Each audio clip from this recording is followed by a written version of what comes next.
Hello, St. Augustine folks. This is Father Robert speaking to you from the sanctuary with more thoughts about stewardship. Why do you give to the church? Good question. Why do you give? Well, first, you give in a practical manner. It takes your funds, your gifts, your pledges to make this place run, to keep the lights on, the lights that are shining right here, to keep the air on, to keep the buildings taken care of, to pay the folks that work here. That's one reason. But I think that's the secondary reason, not the primary reason. The primary reason is your giving strengthens your faith. How's that happen?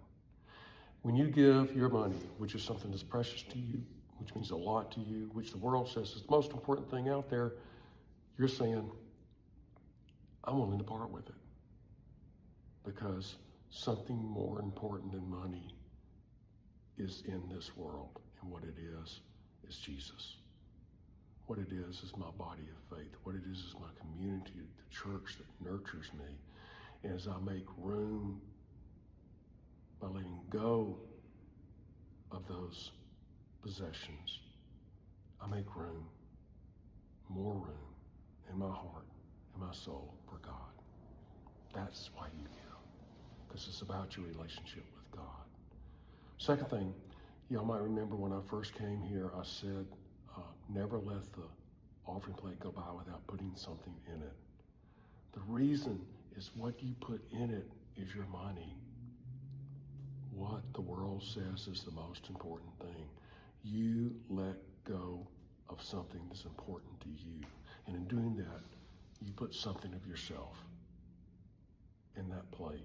And that plate goes in the altar. And that plate and what's in it is prayed over. So that means you are prayed over at the offering because you've put something of yourself in there. And just as the bread and the wine are transformed into the presence of Jesus, when it's prayed over, you are transformed with that offering.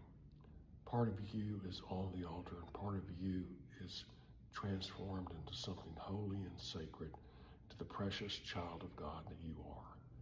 So your giving helps your relationship with God. Your giving helps you to be transformed into who God has created you to be. And it keeps the lights on.